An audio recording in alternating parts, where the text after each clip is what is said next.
Hello, everybody. I wanted to chat about a topic that can be a bit big. Here we go. And in that topic is it's really about downward causation. So, how are we and every idea created? And then within that is upward causation, which is where we think of, or what science used to believe, which is that matter was the base of everything. And so now what we understand is that energy is the base of everything. And what does that look like in our everyday life? Really, what is this when we really embrace it, and how does it affect us? So, first, I just want to touch on downward causation. So, you can imagine downward causation a bit like an upside down, like a funnel or an upside down triangle. And in that triangle, at the very top of everything, is bliss consciousness or unity consciousness or pure creation, God, source, universe, whatever you want to call it. And then as creation decides it wants to experience itself, it expands or pixelates, it individualizes, and we get the second layer, which is supramental consciousness. And in supramental, we have the archetypes, the monads, and individualization. And so archetypes are aspects of personality. And so you can think of these as the computer geek, the princess, the mother, the child, the prostitute, the victim. These are all the survivor, the warrior. These are all archetypes. So that when they really capsulate an entire theory. And so if you think like, oh, she's such a mother, you get a general idea of what that means. So this is what an archetype is. A monad is pretty much the same thing, but based on emotion. And so if you were to say, like, we all agree of what anger is, or we all agree what happy or joyful is. So that if I were to say that he's a really angry man, you would have a general idea of what that means. We have something that capsulates that concept. And so then as energy continues to kind of get denser, so at bliss, we have the highest vibration of love and light. And everything from then on gets denser and denser. And so as energy continues to get denser, we move into mental consciousness. And mental consciousness is really ideas, thoughts, beliefs. These are all, ego, psyche, these are all within mental consciousness. And then and they also link in with communication.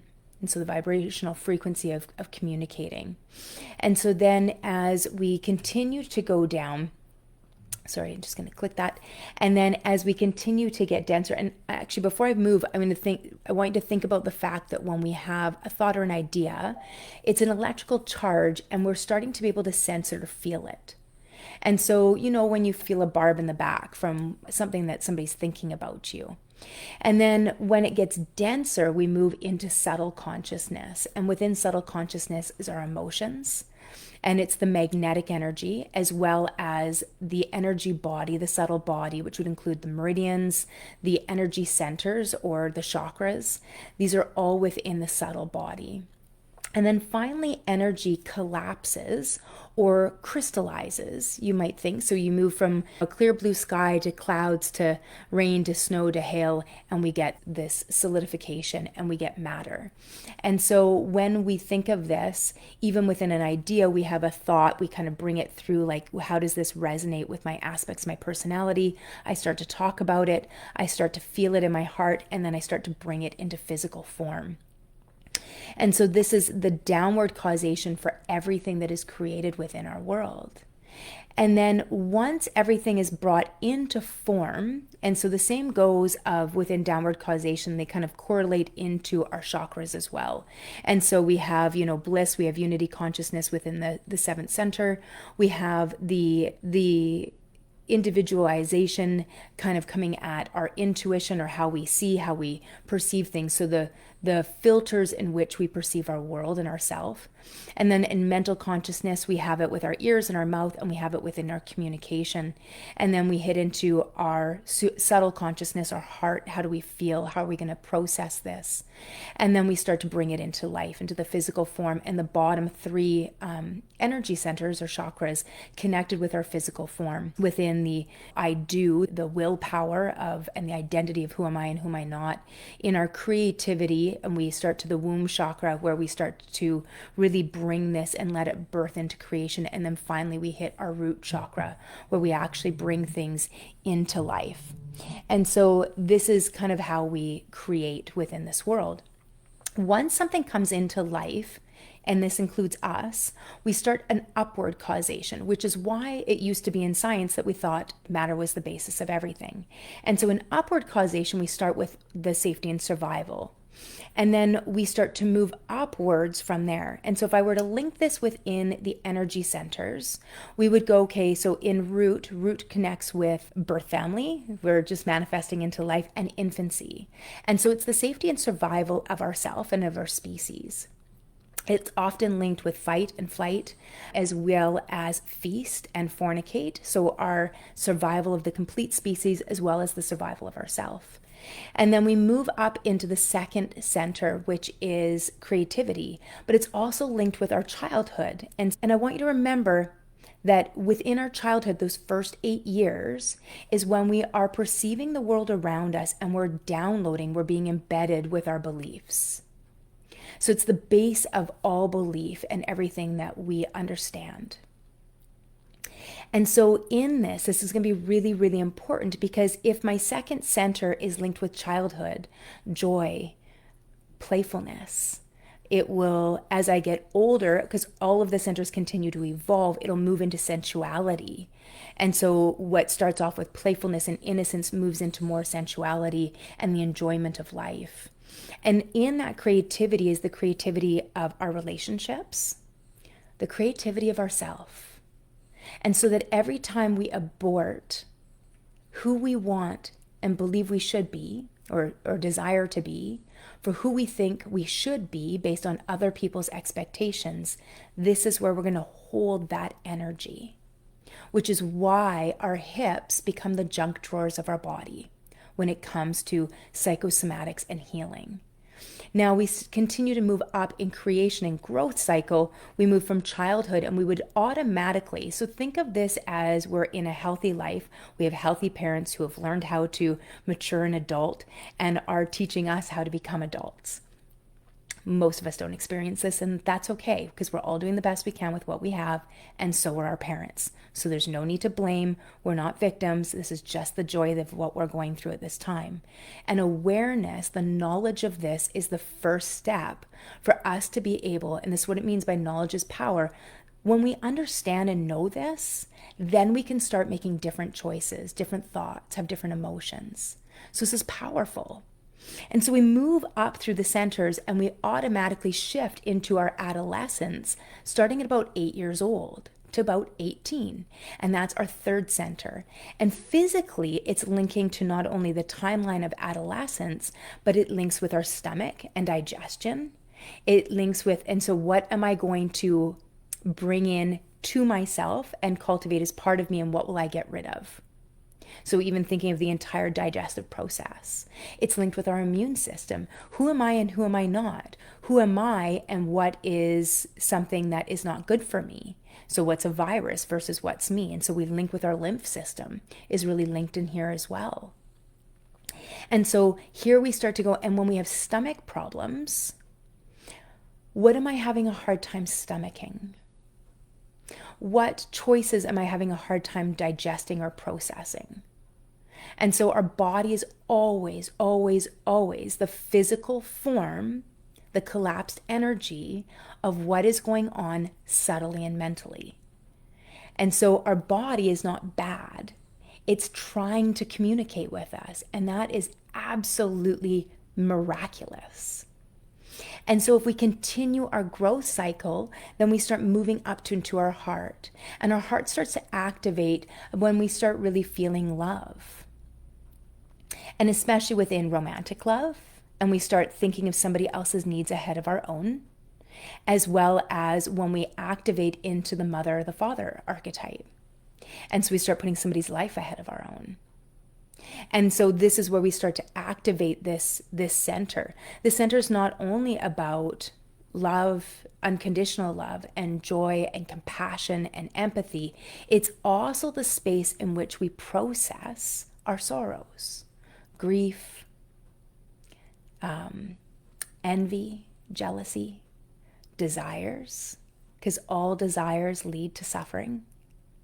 And so this is where we start to cultivate that. And if we start to break this down, we start to guard it, we won't be able to process those energies, those sorrows, those griefs, as well as we won't be able to experience, both from ourselves and out into the world or to us, unconditional love. And so it'll be conditional because it has to make it through the filter of the guard. And it's just unnatural.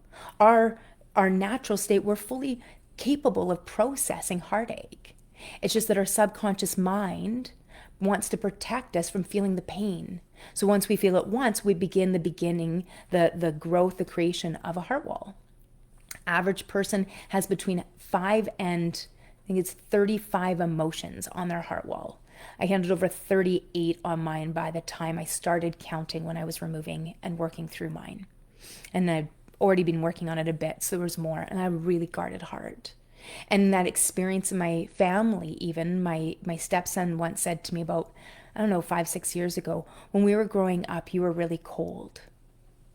And some people were really surprised by that. I'm quite emotional and have a big energy. And I was like, yes, I know what you were feeling. And what he was feeling or wasn't feeling was my heart, because it was so blocked and so protected that he couldn't feel that. And so that's what that can experience like for people around you. When somebody says, you're really cold, what they're experiencing is your heart being closed, which we get into when we feel like we're prey, when we feel like we need to protect ourselves. So in a natural growth cycle, we move through the heart's strong. So we've got this solid foundation of the root. We build on it, who am I? And we create ourselves. And then we build on it again, who am I in the world that I've created? And then we build again and we activate our heart and we really come into it. And we have empathy and compassion and love for ourselves, for the world around us. And that's capable of supporting the throat. Now, most of us don't have a really strong throat chakra, or it's overbalanced because it's not supported, and so the energy is not flowing upward. Downward causation, divine flow flows all the way from our crown all the way down to our root. Upward causation, it flows all the way back up, and we have this continuous, beautiful flow of energy every moment of every day. And that's what it means to be in flow state. We take an inspired idea and we bring it into life, whether it's onto computers or when we're speaking or communicating or living within this world, flow state. To take inspired divine energy and flow it into the world. That is our natural state. It's what we're meant to be like. It's just that we get really caught in the chaos of this world. And so as we continue upward causation, we move into the throat and we move into knowledge. And this is where, when we see weakened below, the statements will come out of somebody sharing something with you, or you're sharing something with somebody, and the answer is, yeah, I know. And that is a response of a weak throat. And the throat's weak because it doesn't have the support and the foundation beneath it that it really needs. And so when we have the heart active, our tongue softens. And so I encourage you to take a moment right now and push your tongue to the roof of your mouth and feel what that feels like inside your ears, what it feels like inside on the sides of your neck, and what it feels like in your heart, in your chest. So push it up and feel the tension all the way to the back of your throat. Push it up. And now I want you to peel it away and soften it and feel what happens in your ears. And keep softening. Soften all the way through, all the way down to the bottom of your tongue, which connects to your heart and your pericardium. And so often when we have chest tightness, if we check in with our tongue, our mouth, we can start to see what is going on there. What's going on in my body that I have this tension in my chest? And so that is what is happening there. Is the tongue often is a symbol to let us know what's going on in the heart. When our heart's open, mouth, jaw, lips automatically soften, and we just open into a state. So we keep going up.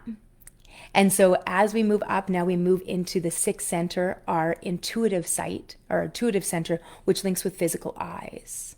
And it's not just when we have guards or illusions or memories, the things we can't let go of, our wounds and traumas. We create what we would think of as a memory field or a cloud that interferes with our ability to see. And so we see through the filter or lens of our dramas and traumas. And when we can release and heal them properly, we clear the visual field, and so that we can see the light, the divine within everything around us. We become more intuitive, where we can see ourselves more clearly. And we bring that compassion more forward into the world so that we can see through it. And then as we continue to move up, we're moving now from, that mother. So we had the maiden, the mother, and then we're starting to move up towards the crone. And really we're moving through goddess. And so intuition really linked with the goddess. And and the God, if we're a man. So this is not gender specific. We can absolutely move through these pieces as both genders, and try to remember that we have the divine feminine and the divine masculine within each of us, no matter what gender our body is. So we are a harmony of both energies. We are not one or the other. And that's one of the issues that we come into in this world, is we often try to be more masculine, more warrior, because it feels safer. And then we bury or we inhibit the divine feminine energy, which we are all have and we're all meant to express. So we're both meant to express both of these energies. So now we move up from 6 and we move up to 7th and above to 8 and 12. And we go all the way up and we start getting into wisdom and our link back with unity, with bliss. And the understanding that whatever I do affects you, and what you do affects me, and what I do affects the world around me, the environment, and what happens in the environment affects me. And there's this understanding of the intellect, of the interconnectedness of life. And our breath is a beautiful way to teach us about this. And so one of my favorite ways of remembering, really thinking about this interconnection, is that your exhale is carbon dioxide, and that is a tree's inhale. And a tree's exhale is your inhale. And so every cycle of breath is this beautiful exchange of energy between yourself and all of nature. And so as we go through this, I share this with you because it's so important to understand how it is that we're creating and manifesting. So now let's go into this real quick with epigenetics or ancestral traumas. And so if I'm coming down through my mother's body and I'm manifesting into life, I am absorbing, before I'm even born, all of her mental and emotional patterns. And that is epigenetics, and why 7 generations, they say, to move through the epigenetics for it to dilute enough if it's not embedded deeper. And so as I come into this world, I'm already embedded with epigenetics. I'm already embedded with inherited emotions, beliefs, miasm, sickness, memories. I'm already embedded with these things. And then as I grow in those first 8 years, so as I'm moving through 1 and 2, of the energy centers, these transformers of information that transform the broad spectrum of quantum information into physical form. And so as I'm moving through them, this is how I'm experiencing the world. And so when we're healing, we want to be able to heal when we want, my quest for a long time was, why do some people spontaneously heal and other people don't? And why is it that when we look at spontaneous healing, it is often linked with either meditation or prayer and contemplation? And so I remember there's a teacher, one of my old coaches or teachers, John Maxwell, and he had written a book called Intentional Living. And in there, his quote was, prayer is when you talk to God, and intuition is when God talks to you. And so you can see where these centers interlink and come forward. And it was a powerful moment for me to understand, because once I understood what he was saying, it helped me grasp the concept of, why do some people spontaneously heal? And within that healing is the choice to fully let go, and we change our archetypes. So if I'm activated in the archetype at that very top, second layer, supramental consciousness, and the archetype is victim, and I make a choice that I'm done, and I'm going to go from victim to victorious, then in that moment, I'm immediately shifting archetypes. And then I'm going to downward causation, I'm going to create a different set of mental patterns, a different set of emotional patterns, and I'm going to create a different physical experience. And so when I want to heal, I don't want to just heal at a physical level, or I'm going to keep getting sick over and over again. I want to heal not only at an emotional level, but at the mental level as well, and even really at the archetypal. And so we're going all the way into those beliefs. And so it's important that we become aware of the beliefs that we have and then make the choice, and it's an active participation in your life. So we participate in changing our belief pattern. And then as we change the belief pattern, beliefs create our programs, programming creates our thoughts. Thoughts drive our emotions, emotions drive actions. And so now we're starting to create, manifest a different world around us and a different way of being. That was a lot of information in 22 minutes, but you can always watch it over. And it is absolutely true. So now when I'm working with people and anybody within the realm of healing, in terms of especially somatic healing, where we're getting a physical experience. So I do EFT tapping with one of my coaches, with Carol Look, and she just wrote a book called The Yes Code, which is phenomenal. So I encourage you to get it.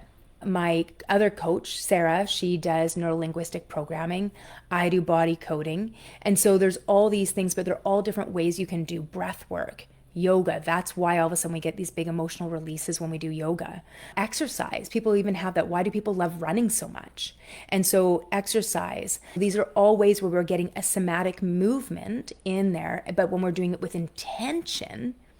And so that becomes the key, is we want to link the breath and be intentional. What am I ready to release today? Who do I choose to be? And based on who I'm choosing to be today, what does she need to let go to be able to step forward? And sometimes we're going to know what that is, what belief. We're going to see what's showing up, what's coming forward for us. And other times we're going to maybe be a little more passive. For myself, I didn't remember my childhood for many, many years. And it's only been in the last year that I've started to uncover a whole bunch of memories after some blocks were removed. And so I didn't remember a lot of my wounds that I needed to heal. Now that they're starting to come forward, or those memories are coming forward, I'm able to look at them and go, oh, that's interesting. I had one come up yesterday of what does I have often a block about being visible, about stepping up, about being successful. And some of those blocks come from the patterns of how I was treated in the past.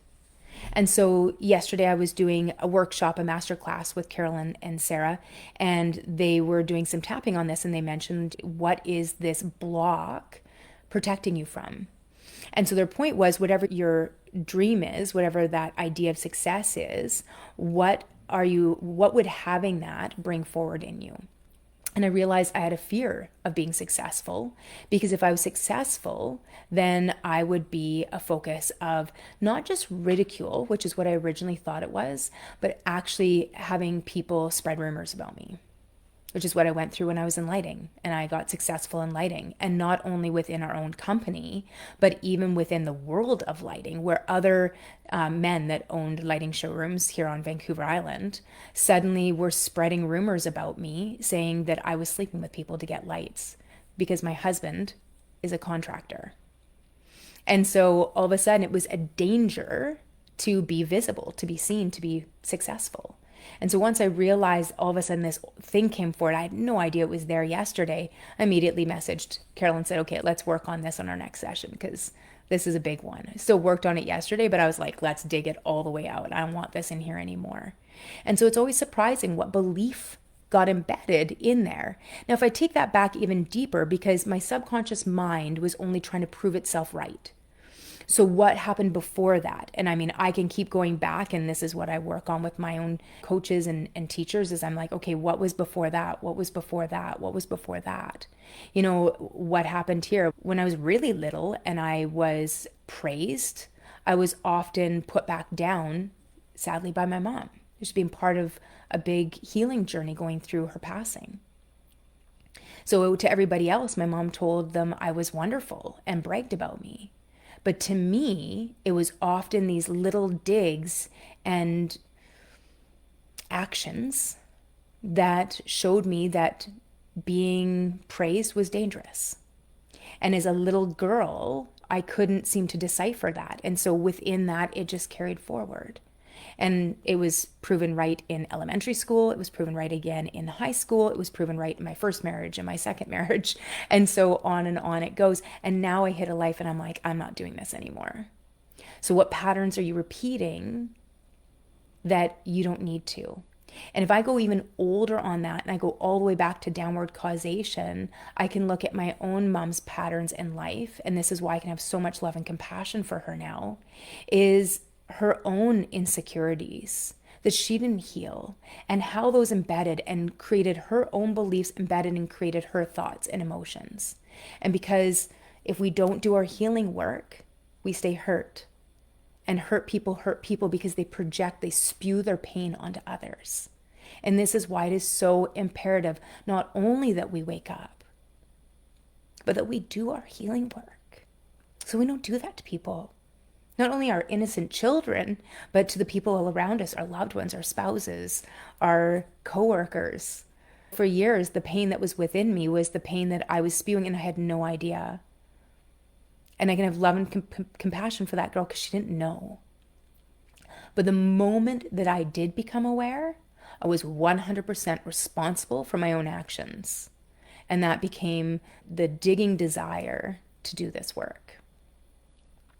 I hope this gives you some concept and help of how this all works and how it all goes down. It's a long one today, but I think it's so important because it took me a long time of studying and exploring to find all these answers so I could really understand myself, understand my clients, my loved ones, understand my team at work, like all of them. And so that I could really create a safe space for myself to heal as well as others.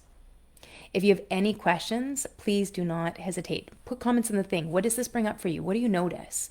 Is there an energy center or a place in your body where you notice a pattern of pain and healing? It's a big one. Voice, also often linked with shoulders, linked with giving and receiving. So there's so many places in our bodies. Our bodies are telling us a pattern. If you are looking at your body right now as well, consider that the right side of our body is in current time. In the meridians and in our organs, our right side organs are all our secondary organs, our left organs are primary. And so right side of our body injuries, as well as long-term chronic issues, often actually are from adulthood or in current life. And if we're looking at things on the left side of our body, often stem more from childhood earlier on in life, or they'll be ancestral or past life. And so even the side of our body is telling us a story about how old this pattern really is. And that helps us release so that we know where I need to dig into, and then I can start excavating and choosing, because it's always a choice, to heal. I really hope this helps. Please share. Let's chat. Have a great day, you guys. Brightest of blessings. Until next time.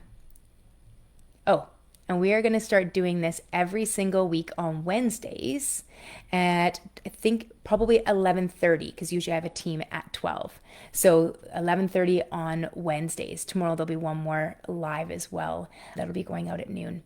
Have a fabulous day. See you soon.